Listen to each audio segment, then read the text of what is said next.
Vamos a la meditación de la palabra del Señor. El día de hoy llegamos al final de nuestra serie Objeciones a la Fe Cristiana, esta serie que decidimos comenzar este verano y que hemos estado reflexionando acerca de algunas preguntas que nuestra cultura, que nuestra sociedad tiene acerca del cristianismo. Preguntas demasiado lícitas. Hemos estado viendo cada semana cómo son preguntas que también probablemente nosotros nos hagamos.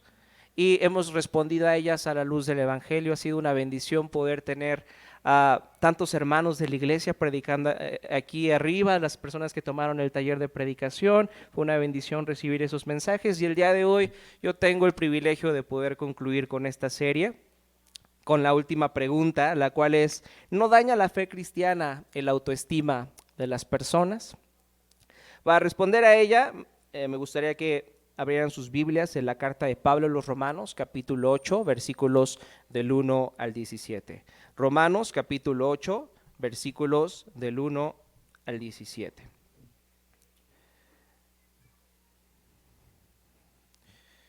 Si no traen sus Biblias, aparecerá también el texto en las pantallas.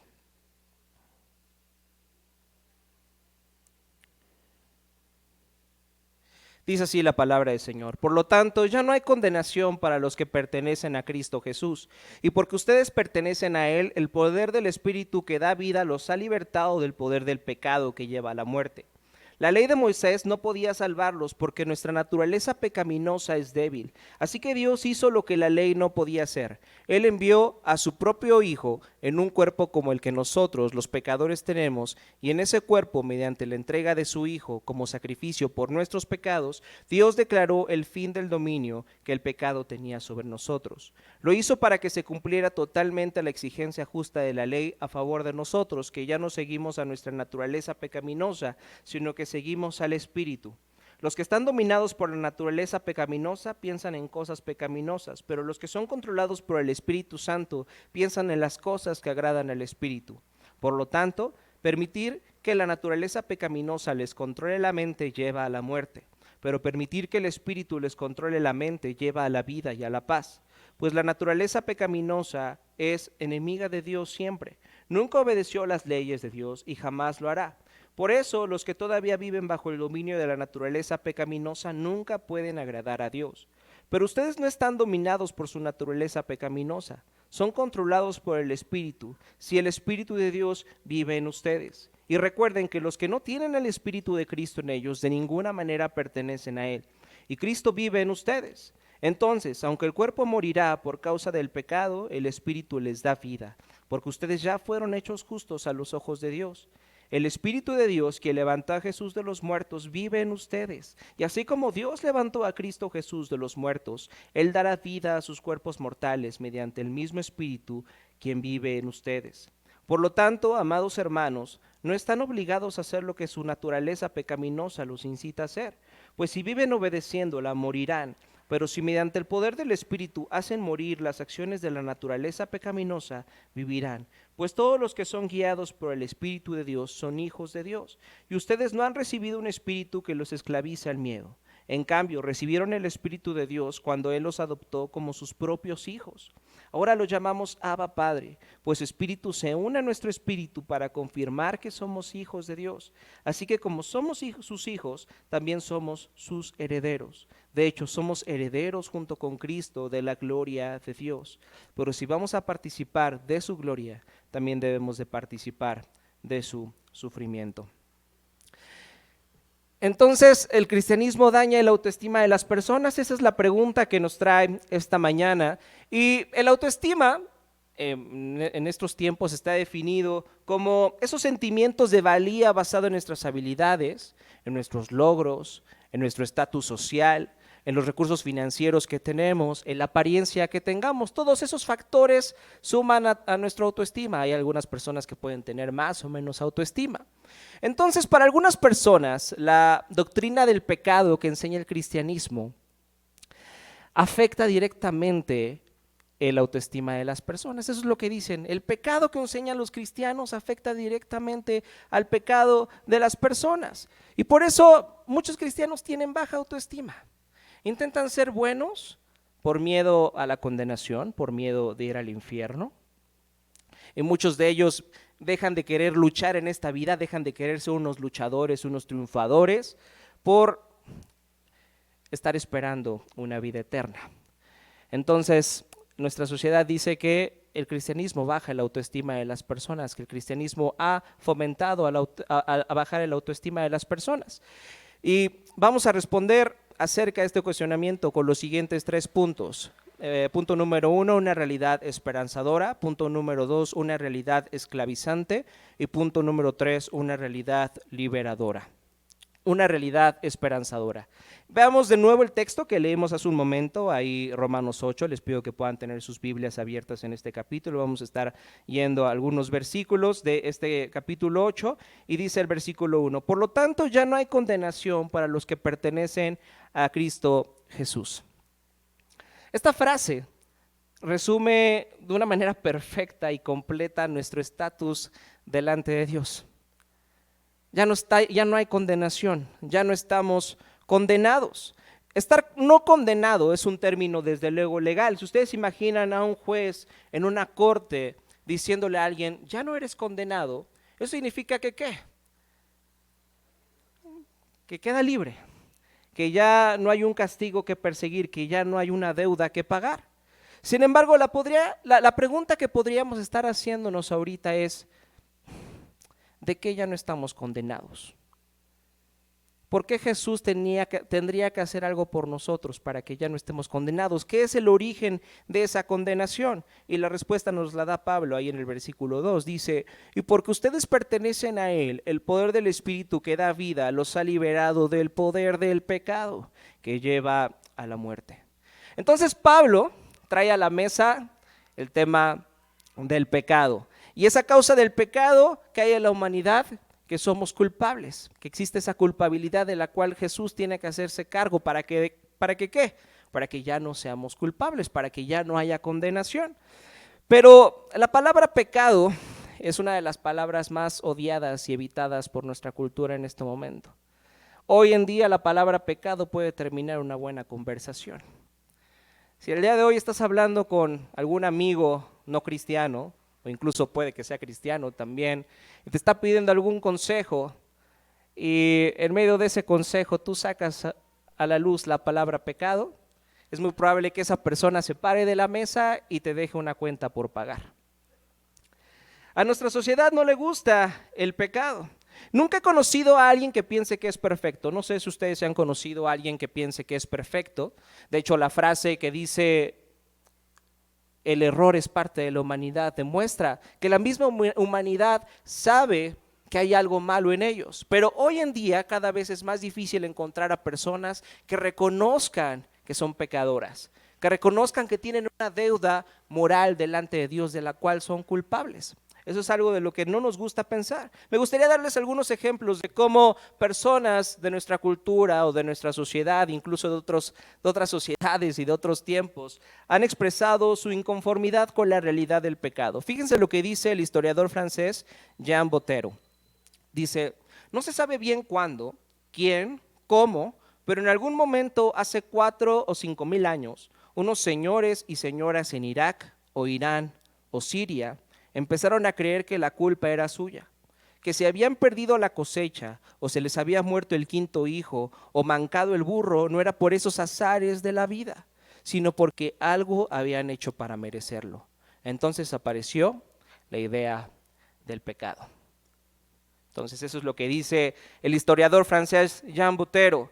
Pero vamos a un ejemplo más de nuestra cultura. Uno de los cantantes más populares en estos tiempos, en alguna de sus canciones dice, aquí no existe el pecado y equivocarse es bonito, los errores son placeres. Otro ejemplo más cultural de cómo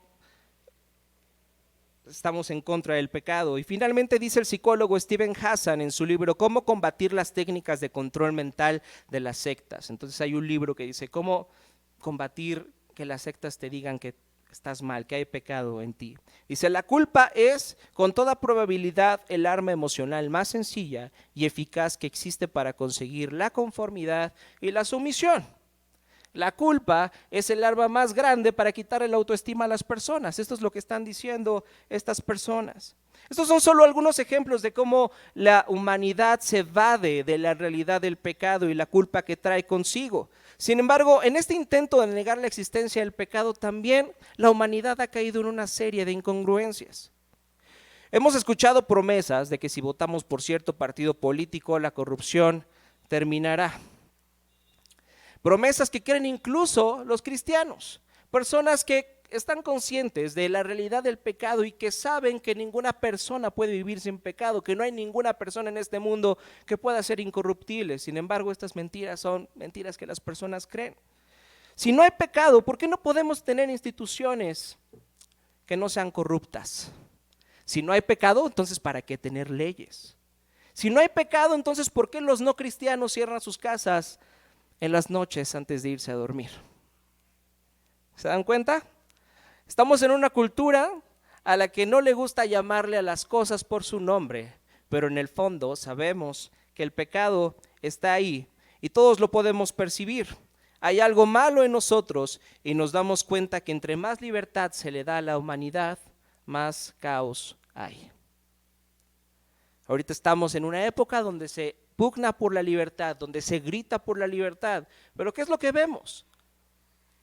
Más caos, más problemas, cada vez más sed, cada vez más ganas de ser aceptado, cada vez más ganas de demostrar, cada vez más ganas de hacerlo, e incluso pueden estos deseos de ser aceptado y de demostrar llevar a algunas personas a hacer expresiones de violencia. Nos damos cuenta de que cuando más libertad se le da a la humanidad, más caos hay. Fíjense lo que dice, a la conclusión a la que llegó el doctor Karl Menninger, renombrado psiquiatra, en su libro ¿Qué ha pasado con el pecado? Él en este libro está hablando acerca de la importancia que es que la humanidad sea consciente de la realidad del pecado. ¿Y qué pasa o en qué errores podría caer el mundo si las personas se olvidan para siempre que hay pecado en nuestras vidas? Fíjense lo que dice. Los seres humanos han llegado a ser más numerosos, pero escasamente morales. Ellos están ocupados, viniendo y yendo, obteniendo y perdiendo, peleando y defendiendo, creando y destruyendo. Ellos ahora se comunican con otros en mil maneras, rápido y lento. Se transportan rápidamente sobre la tierra, el mar y a través del aire. Esta ha llegado a ser la época de la tecnología incontrolable, y triunfante. Nos jactamos de nuestros inventos, innovaciones y dispositivos. Y mientras obtenemos y acumulamos, nos jactamos y desafiamos. De repente, despertamos de nuestros sueños placenteros con una comprensión espantosa de que algo está mal. La palabra pecado estuvo alguna vez en la mente de todos, pero ahora raramente es escuchada. ¿Significa esto que ningún pecado está aplicado en nuestros problemas? Todos nosotros admitimos la ansiedad y la depresión e incluso los sentimientos vagos de culpa, pero ¿no ha cometido nadie algún pecado? En efecto, ¿dónde se fue el pecado? ¿Qué le pasó? Fin de la cita de Karl Menninger. Y lo que nos está diciendo este psiquiatra es que es necesario que en nuestra sociedad revivamos la idea del pecado. Fíjense, cuando la maldad aparece a nuestro alrededor y nadie es responsable, entonces no hay esperanza. No hay nadie a quien culpar. No hay nadie a quien decirle, oye, tú eres culpable de esto que me estás haciendo. Si no hay pecado, entonces tú no puedes decirle a alguien que está mal. ¿Por qué? ¿Quién dice los estándares de qué es lo bueno y qué es lo malo? ¿No estamos en un mundo donde el que gana es el más fuerte, donde el que gana es el más hábil? Entonces simplemente estoy aprovechando de mi fuerza, de mi habilidad y estoy abusando de ti. Si el pecado no existe, entonces tú no puedes decirle a alguien, oye, esto que estás haciendo está mal. No hay respuestas morales que responder, no hay nada que hacer, lo único que nos queda es la desesperanza. Por lo tanto, la conciencia del pecado no nos traerá depresión, no matará nuestra autoestima, sino todo lo contrario, nos da esperanza. ¿Qué? ¿Cómo que el pecado nos puede traer esperanza? ¿La idea del pecado les trae esperanza? ¿O anhelan más bien un mundo donde ya no haya pecado? ¿En qué sentido el pecado nos puede traer esperanza? Fíjense, el entender la verdad acerca del pecado en nosotros abre la posibilidad ¿de qué? De que exista una intervención, de que exista una solución para el pecado. Si no hay pecado, entonces lo único que me queda es la maldad de este mundo. Lo único que me queda es aguantar lo que me pase. Pero si hay pecado, entonces hay la posibilidad de que el pecado pueda ser erradicado. Entonces hay esperanza. Ya no hay desesperanza, hay esperanza. Y justamente de eso es de lo que está hablando Pablo, de que hay una esperanza para la humanidad y que Cristo mismo vino a hacerse cargo del problema que hay en la humanidad. Fíjense cómo lo explica a partir del versículo 2. Dice, el poder del Espíritu que les da vida los ha liberado del poder del pecado que lleva a la muerte. La ley de Moisés no podía salvarnos porque nuestra naturaleza pecaminosa es débil. Así que Dios hizo lo que la ley no podía hacer. Él envió a su propio Hijo en un cuerpo como el que nosotros los pecadores tenemos, y en ese cuerpo, mediante la entrega de su Hijo como sacrificio por nuestros pecados, Dios declaró el fin del dominio que el pecado tenía sobre nosotros. Lo hizo para que se cumpliera totalmente la exigencia justa de la ley a favor de nosotros, que ya no seguimos a nuestra naturaleza pecaminosa, sino seguimos al Espíritu. Entonces, hay una solución al pecado y Jesús vino a hacerse cargo del pecado. ¿Cómo lo hizo? Yendo a una cruz. Y cuando vemos a Jesús en la cruz, eso nos tiene que dejar dos cosas claras acerca de nosotros. Primero, que hay algo demasiado malo en mí, de lo cual Dios mismo tuvo que venir a hacerse cargo. Y la segunda cosa es que también hay algo muy valioso en mí, por lo cual Dios quiso venir a hacerse cargo de mi problema. Ver a Jesús en la cruz nos dice dos cosas acerca de nosotros: que somos más malos de lo que pensamos, pero también que somos más amados de lo que jamás habremos imaginado. Nuestra sociedad podría refutar estas dos ideas diciendo, ¿te das cuenta cómo daña el cristianismo la autoestima de las personas? Por un lado estás diciendo que no hay nada bueno en ti, que no hay nada que tú puedas hacer o dejar de hacer para ser aceptable delante de Dios. Entonces, más que un ser humano, eres un gusano. Y la otra idea: es deprimente que pienses que no eres necesario para Dios, que Él no te necesita, que el único valor que tengas en tu vida sea lo que Él decida que tú vales. Qué deprimente es eso. Eso deprimiría a cualquiera, eso mataría la autoestima de cualquiera. ¿Piensan así también ustedes? Que esta idea de que Dios diga cuál es nuestro valor nos lleva a la depresión. Eso que es una locura para las personas que critican el cristianismo es precioso para nosotros. Tienen razón. El valor que tenemos es el valor que Dios desea darnos. Y es maravilloso porque tanto valemos para Dios que Él decidió entregar a su propio Hijo por ti y por mí. Vean cómo lo dice el apóstol Pedro en Primera de Pedro, capítulo 1, versículos 18 al 19. ¿Cuál es el valor que tenemos para Dios? ¿Cuál es el valor que Él ha dado a nuestras vidas? Lo explica el apóstol Pedro, versículo 18, dice: pues ustedes saben que Dios pagó un rescate para salvarlos de la vida vacía que heredaron de sus antepasados.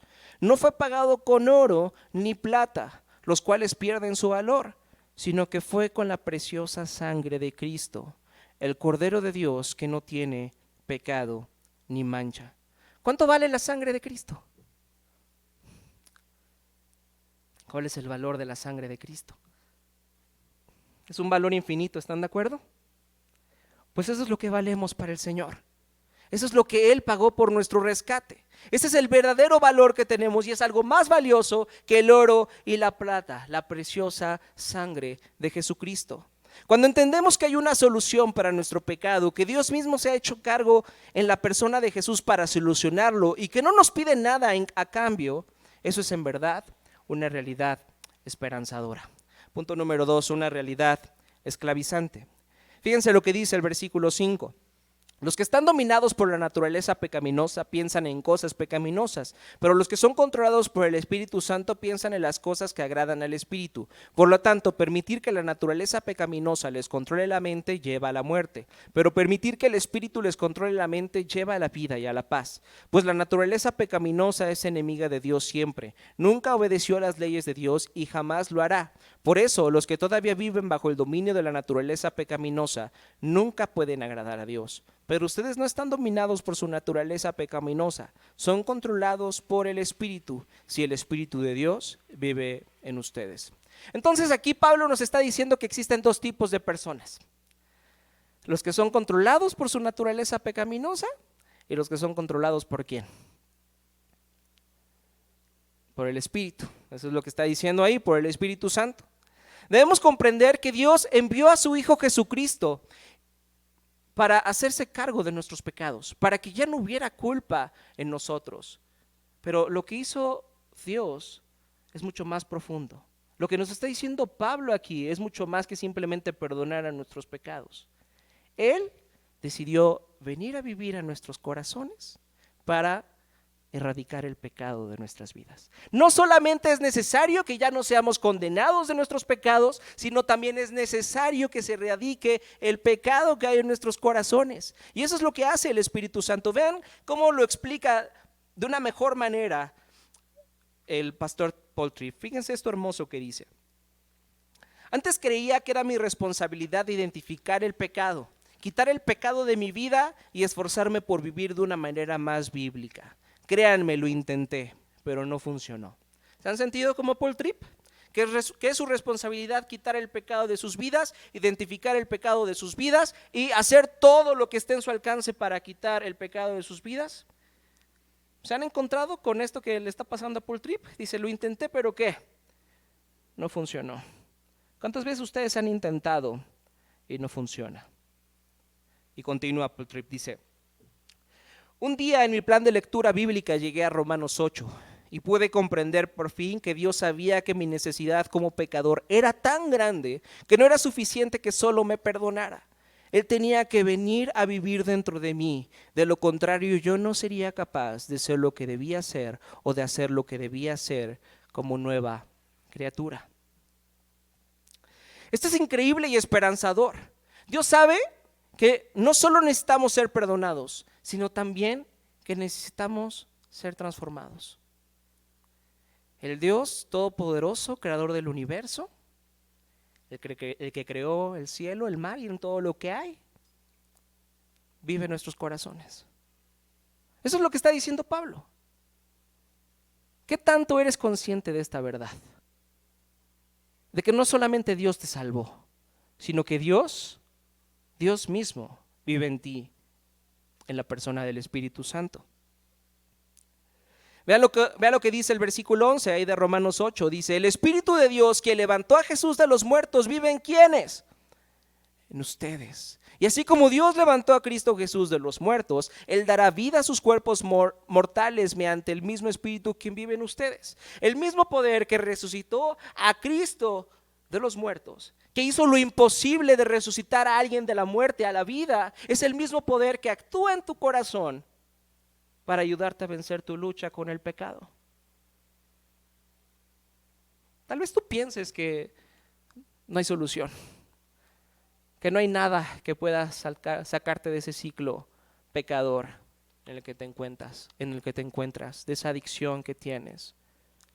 Pero aquí Pablo nos está diciendo que el mismo poder que resucitó a Cristo vive en ti para transformarte y ayudarte con esta lucha con el pecado. A pesar de quién seas, a pesar de lo que hayas hecho y a pesar de todo lo doloroso que hayas experimentado en tu pasado. Pablo nos está describiendo en estos versículos que los cristianos existe un conflicto real en nuestros corazones entre nuestra naturaleza pecaminosa y el Espíritu Santo que viene a darnos libertad de la esclavitud del pecado. Entonces fíjense, en los cristianos pasa algo en nuestros corazones. Hay un conflicto, hay una lucha en nuestros corazones entre nuestros deseos de la naturaleza pecaminosa y el poder del Espíritu obrando en nosotros. Esto quiere decir que los cristianos tenemos la capacidad de pecar o no. Cuando tú pecas, y tienes que entenderlo, lo haces porque quieres pecar. No fue un accidente. Si tú pecaste, es porque querías hacerlo. Porque ahora, gracias al poder del Espíritu Santo, tú puedes decidir no hacerlo. Tú puedes decidir vencer al pecado que hay en ti. El mismo Espíritu que resucitó a Cristo está en ti, ayudándote a vencer el pecado. Pero no queremos. Si estamos pecando, es porque no queremos hacer eso. ¿Cómo podemos vencer esta tentación de pecar? Parece muy fácil, ¿no? ¿Por qué no van y vencen su pecado? No sé, me parece que aquí hay muchos que tal vez lo están intentando y han llegado a esta misma conclusión de Paul Tripp, de que parece ser imposible.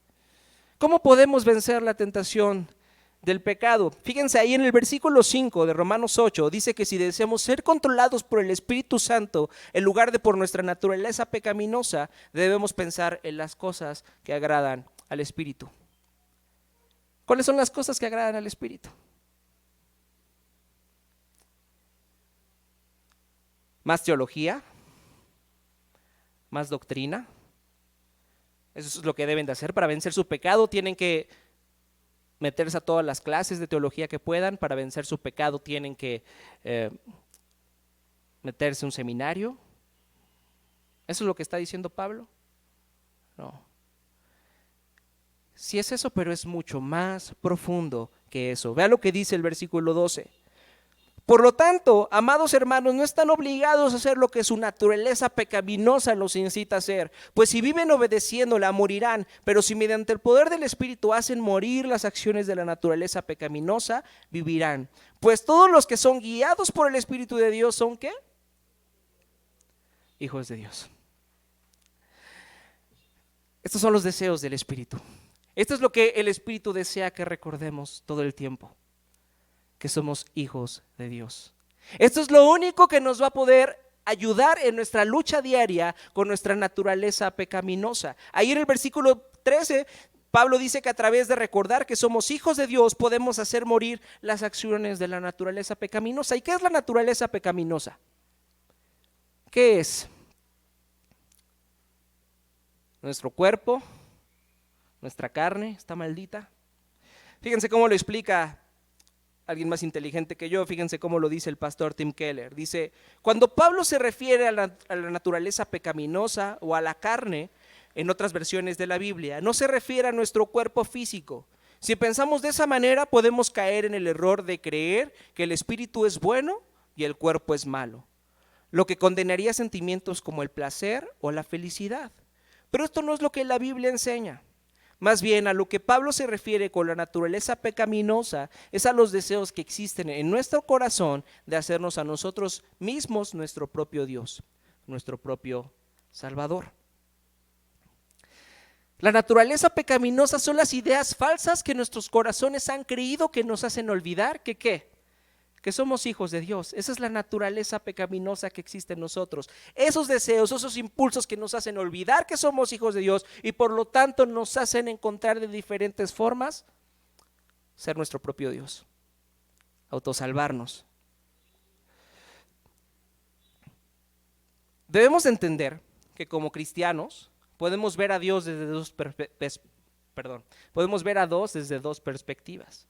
Podemos verlo como esclavos o podemos verlo como hijos. Si tú ves a Dios como un esclavo, entonces tienes que obedecer, tienes que portarte bien. ¿Para qué? Para ser aceptado. En cambio, si tú ves a Dios como un hijo, sabes que ese amor no se puede quitar, que esa relación de amor no puede desaparecerse a pesar de lo que tú hagas. ¿Ustedes aman a sus hijos solamente cuando los obedecen? ¿O también cuando los desobedecen? Bueno, muchas veces algunos papás dejan de amar a sus hijos cuando no son lo que ellos quieren que sean, pero porque nosotros somos pecadores. Pero realmente a nuestros hijos los amamos aunque nos fallen. Bueno, yo no tengo hijos, pero espero amar a mis hijos cuando tenga, por lo que son. Pero estoy seguro que ustedes, los que son padres, aman a sus hijos, aunque a veces los decepcionen. Entonces tú puedes ver a Dios de dos formas, como un esclavo Entonces tienes que ganarte tu amor, tienes que ganarte su amor, tienes que hacer cosas para que puedas merecer ese amor, o puedes verlo como hijo y decir, Él me ama a pesar de quién soy, y entonces por eso obedezco. ¿Se dan cuenta de la diferencia? La diferencia es muy grande. En una estás intentando ganarte el amor y en el otra respondes en respuesta, como consecuencia del amor que se te ha sido ofrecido. Si tú ves a Dios desde una perspectiva de esclavo, entonces buscarás por todos los medios ser aceptado. No solamente por Dios, sino por todas las personas a tu alrededor.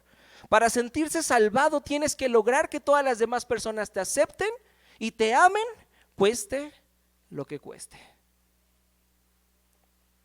¿Se dan cuenta cómo podemos decir que nuestra confianza está puesta en el hecho de que Cristo murió por nosotros y al mismo tiempo pensar que necesitamos de más cosas para poder sentirnos salvados? Está muy bien Cristo, pero si no soy reconocido en mi trabajo, la salvación no se siente tan padre.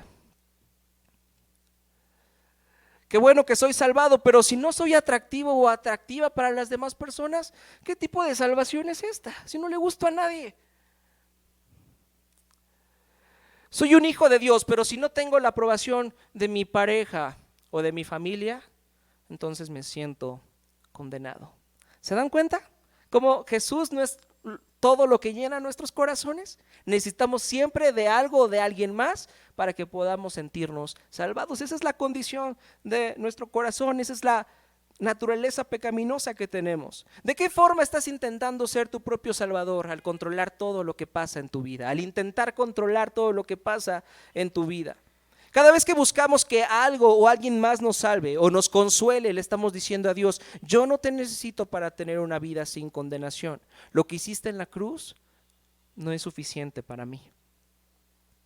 No podremos dejar de estar esclavizados a esta verdad hasta que comprendamos que Cristo ya se ha encargado de todo lo que necesitamos. O Cristo es tu Salvador o alguien más lo es. O Cristo es tu Salvador o algo o alguien más lo es. Ahora vean lo que dice el versículo 15. Y ustedes no han recibido un espíritu que los esclavice al miedo. En cambio recibieron el Espíritu de Dios cuando Él los adoptó como sus propios hijos. Ahora lo llamamos Abba Padre. Entonces fíjense cómo dice el texto que el Espíritu de Dios no nos esclaviza al miedo. En otras versiones, como la NBI o la Reina Valera, dice que el Espíritu de Dios ya no nos esclaviza de nuevo al miedo. ¿Por qué utiliza la palabra de nuevo? Porque quiere decir que si tú no tienes al Espíritu Santo en tu corazón, si no te has creído a Cristo en tu corazón y entonces el Espíritu Santo viene a morar en ti, entonces, ¿qué? Estás esclavizado al miedo. Todos los que no creen en Jesús están esclavizados al miedo.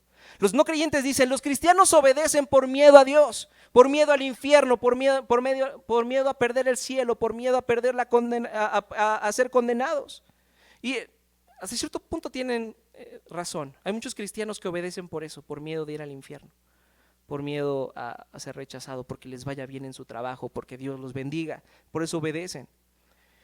Y por eso viven de una forma moral. Pero eso es algo que también le pasa a los no creyentes. Ellos también tienen estándares morales que cumplen para ser aceptados y ser reconocidos. Debemos de entender que cualquier sistema filosófico, aunque no se considere a sí mismo como religioso, tienen estándares morales que intentan cumplir para ser aceptados. Y Pablo nos dice que cualquier otra motivación que no sea el evangelio para llevar una vida moral, entonces está basada ¿en qué? En el miedo. Tengo que hacerlo mejor, sino que seré removido, me correrán. Tengo que ser mejor o qué, o seré castigado. No voy a hacer esto porque tengo miedo que las personas piensen mal de mí, o no voy a hacer esto porque no quiero dañar mi autoestima de esta forma. ¿Se dan cuenta cómo el miedo también tiene este poder de llevarnos a vivir una vida moral? Tal vez has desarrollado adicción al trabajo por el miedo a ser despedido. ¿Te has vuelto adicto a alguna relación destructiva por miedo a perderla?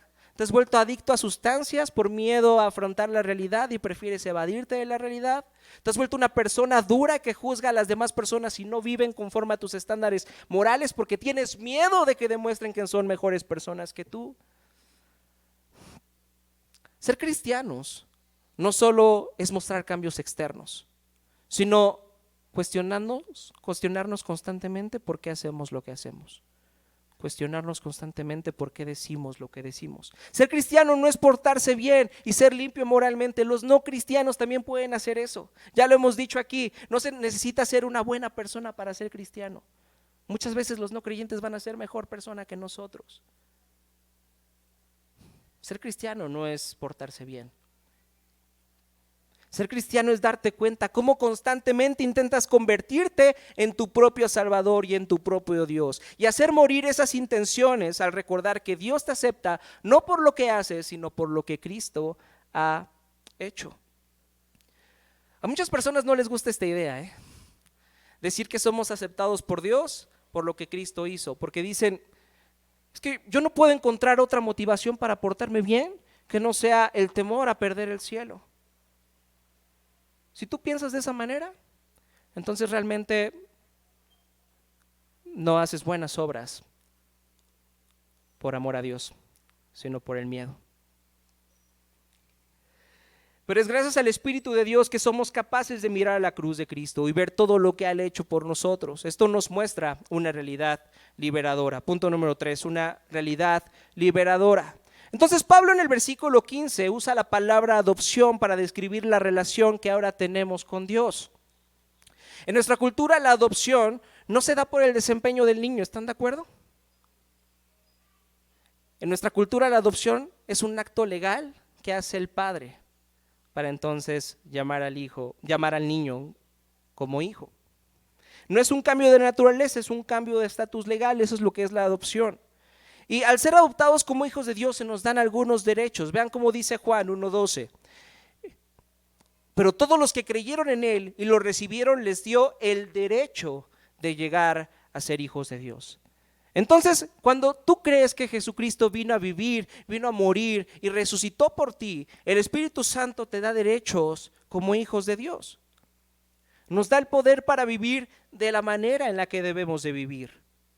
No es un espíritu de miedo. No es un espíritu que nos esclaviza al miedo, es un espíritu de gratitud que nos libera. Y me gustaría que meditáramos en 3 derechos que tenemos al ser adoptados. En primer lugar, el derecho a la intimidad, el segundo, el derecho a la libertad y el tercer derecho a la herencia. Primeramente, a la intimidad. Pablo dice que cuando el Espíritu Santo viene a nuestros corazones nos confirma que somos hijos de Dios y entonces podemos llamarlo ¿qué? Abba Padre.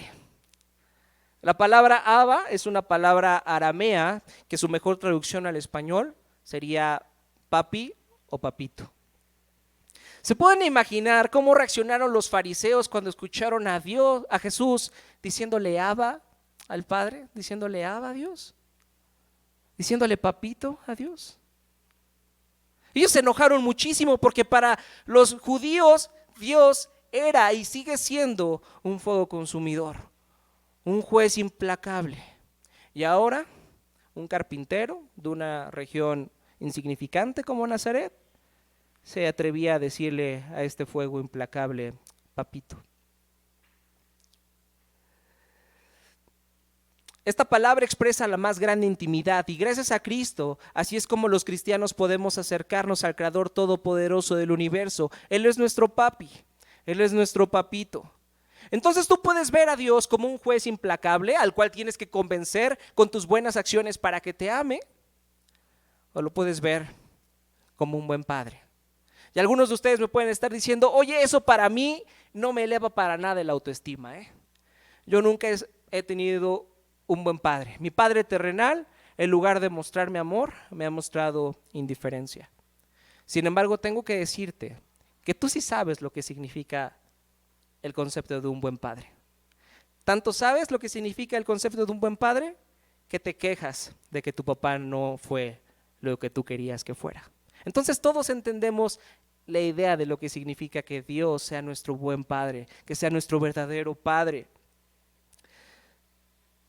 Me encanta cuando nuestro hermano Omar Yascán luego llega a Oliver de caballito. Oliver no le podría pedir a un juez implacable que lo lleve de caballito, pero sí se lo puede pedir a su papi. A nosotros Dios no nos lleva de caballito, pero ¿de qué manera el hecho de que Él sea nuestro papi nos permita entender que Él dirige nuestras vidas con unas manos de amor? ¿De qué manera puedes acercarte a Dios en oración sabiendo que es tu papi, que es tu padre y que Él te escucha, que Él está consciente de tus necesidades y quiere que tengas esa relación íntima con Él? El segundo derecho que tenemos como hijos adoptados es la libertad. Vea lo que dice el versículo 16. Pues espíritu sea a nuestro espíritu para confirmar que somos hijos de Dios. No debemos tenerle miedo a nuestro Padre, sino disfrutar de nuestra relación con Él. Dios nos trata como sus hijos naturales porque Cristo se lo pidió. Fíjense en esto hermoso que le pidió Cristo en oración, intercediendo por nosotros, para que fuéramos tratados de la misma manera que el Padre trata a Jesús. En Juan 17:23, no lo busquen, simplemente escuchen. Dice, que gocen de una unidad tan perfecta que el mundo sepa que tú me enviaste y que los amas tanto como tú me amas a mí. Ese es el amor que nuestro Dios nos tiene, el mismo amor que tuvo por su Hijo Jesús. Cuando tú crees en Jesús como tu Salvador, tú eres tratado verdaderamente como un hijo de Dios y no puedes perder esa relación. Fíjense, un empleado o un esclavo obedecen motivados básicamente por el miedo al castigo, a la pérdida del empleo. Pero una relación padre-hijo se caracteriza por el hecho de saber que nunca vas a poder perder esa relación. Eso significa que puedes vivir una vida sin miedo. Ya no tienes nada que probar. Ahora puedes dejar de estar controlado por lo que los demás piensen de ti. Puedes dejar de estar obsesionado porque los demás te acepten o te reconozcan. Porque sabes que la única opinión es la de tu Padre eterno, que te ama tanto que ha entregado a su único Hijo por ti. Puedes dejar de desesperarte o deprimirte en medio de los problemas. Si no ves a Dios como tu Padre, puedes ver lo que pasa en tu vida como castigos de parte de Dios. Como que Él está permitiendo eso que está pasando en tu vida para castigarte. Pero si ves a Dios como tu Padre, entonces puedes entender que todo lo que pasa en tu vida está controlado por tu papito. Y te ama tanto que entregó a Cristo. Así podemos tener paz en medio de cualquier circunstancia, en medio de cualquier situación. Y aunque tú en este momento no comprendas por qué estás pasando esa circunstancia que estás pasando, Él sí. Él sí. Y lo trajo a tu vida con un amor de Padre. Gracias al Evangelio podemos dejar de estar esclavizados por el miedo y ahora vivir vidas transformadas como hijos. Y el tercer derecho que tenemos es la herencia. Dice Romanos 8, versículo 17. Así que como somos sus hijos, también somos sus herederos. De hecho, somos herederos junto con Cristo de la gloria de Dios. Pero si vamos a participar de su gloria, también debemos participar de su sufrimiento. Dios nos dará una herencia, eso es lo que está diciendo Pablo. Pero ¿de qué trata esta herencia? Pablo está diciendo ahí que seremos herederos de lo mismo de lo que Cristo es heredero. ¿Qué heredará Cristo? Ahí dice el texto. ¿Qué heredará Cristo? Entonces, ¿de qué somos herederos? De la gloria de Dios. ¿Qué quiere decir eso? Debemos de entender que en la antigüedad, cuando un padre tenía muchos hijos, solamente su hijo mayor, el primogénito, era el que heredaba todas sus ganancias. Pero Pablo nos está dejando claro aquí que nosotros heredaremos lo mismo que el hijo mayor. Heredaremos lo mismo que nuestro hermano mayor, que es Cristo. Seremos semejantes a Él en todo.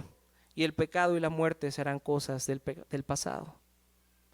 Ahora estamos en este cuerpo, ahora estamos luchando con nuestra naturaleza pecaminosa, quien siempre intenta autosalvarnos, pero seremos herederos de la gloria de Dios, y entonces estaremos una eternidad junto a nuestro Padre con un cuerpo renovado, donde ya no habrá más pecado. De eso seremos herederos. Tenemos un futuro increíble, nos espera parte de la gloria de Cristo, pero también es una realidad que así como Él sufrió, también nosotros enfrentaremos sufrimiento en este mundo. Pero ¿saben cuál es la diferencia? Que Dios vive en nosotros. que no estamos solos en medio del sufrimiento, que no estamos solos en medio de las circunstancias difíciles que atravesamos, y siempre el Espíritu Santo estará ahí en nuestros corazones recordándonos que somos hijos muy amados. Fíjense esto que dice el pastor Sinclair Ferguson. Dice: la noción de que somos hijos de Dios es la esencia de la vida cristiana. Nuestra filiación divina es la cima de la creación y la meta de la redención. Lo único que puede transformarte verdaderamente es que pongas tu confianza en que eres un hijo de Dios, que Cristo ha hecho todo para que seas su hijo. Tu identidad debe de estar ahí, no en tu puesto en tu trabajo, porque tu puesto en tu trabajo puede ser bueno, puede ser malo, y si tu identidad está puesta en tu puesto de tu trabajo, entonces tu identidad va a fluctuar. Tu identidad no puede estar puesta en el amor que te tenga tu pareja o en el amor que te tengan tus hijos, porque ese amor va a ser inconstante y siempre va a fluctuar. Tu identidad no puede estar en tu apariencia física, porque los años llegan, las arrugas llegan, la calvicie llega, las canas llegan, y entonces pronto vas a perder esa identidad. Tu identidad no puede estar puesta en tu salud, porque algo que todos nosotros tenemos asegurado es la muerte. Así que si tu esperanza está en la salud, también esa esperanza se va a diluir. Mi esperanza no puede estar puesta en que yo sea pastor de esta iglesia, porque eso va a fluctuar. Tal vez tengamos que salirnos de este edificio en unos meses. Y no sé si todos ustedes van a continuar yendo a la iglesia. Yo no puedo poner mi esperanza en ser el pastor del Redentor, ni tampoco puedo poner mi esperanza en preparar buenos sermones, no puedo poner mi esperanza en poder dirigirlos bien a Cristo. Mi identidad y mi autoestima solamente puede estar basado en un hecho: en que soy un hijo de Dios. Eso es lo único que debe de motivarme a hacer lo que yo haga. Eso es lo único que me puede motivar a ser un buen pastor. Eso es lo único que te puede a ti motivar a ser un buen trabajador en donde te encuentras. Eso es lo único que te puede motivar a ti a ser un buen esposo, a ser una buena esposa, a ser un buen hijo, a ser un buen padre. Que eres un hijo de Dios. Ahí es donde se basa nuestra identidad. Cristo utilizó la palabra Abba, papito, cuando estaba en el jardín del Getsemaní, y él oró: Abba, si es posible, quita de mí esta copa, pero que no se haga mi voluntad sino la tuya. Minutos después, Cristo fue a la cruz. Eso fue todo lo que Cristo tuvo que hacer para que tú y yo ahora podamos usar esa palabra, podamos llamarle a Dios papito. ¿No daña la fe cristiana la autoestima de las personas? No. La fe cristiana nos da identidad, la identidad de ser hijos de Dios, y recordar que cualquier cosa que hagas, cualquier cosa que seas, antes que nada, eres un hijo muy amado. Es ahí, solamente ahí, donde debe de estar tu identidad y tu autoestima. ¿Realmente ves a Dios como tu Padre? ¿Realmente ves a Dios como tu papito? Vamos a orar. Señor, te damos gracias porque no solamente has hecho todo lo necesario para librarnos de la condenación de nuestro pecado, no solamente has hecho todo lo necesario para que seamos inocentes de nuestro deseo constante de buscar ser nuestro propio Dios, nuestro propio Salvador, sino que has enviado el Espíritu Santo a nuestros corazones, un Espíritu que nos recuerda que somos tus hijos y que nos permite llamarte ahora papito. Señor, que podamos ir a ti con esta hermosa verdad y recordar que no somos aceptados por lo que hacemos, sino por lo que Cristo hizo, y que tú nos amas en verdad, Señor. Que solamente ahí hallamos nuestra identidad, no en las cosas de este mundo. Padre, no nos permitas basar nuestra identidad en las cosas que se esfuman con el tiempo, que nuestra identidad, que nuestro valor, que nuestra autoestima simplemente esté basado, solamente esté basado en el hecho precioso de que somos tus hijos. Gracias por esta relación preciosa que tú quieres tener con nosotros, porque no solamente eres nuestro Salvador, eres nuestro Padre. Oramos a ti, gracias a los méritos de Cristo, gracias a la sangre preciosa de Cristo que nos da valor. Amén.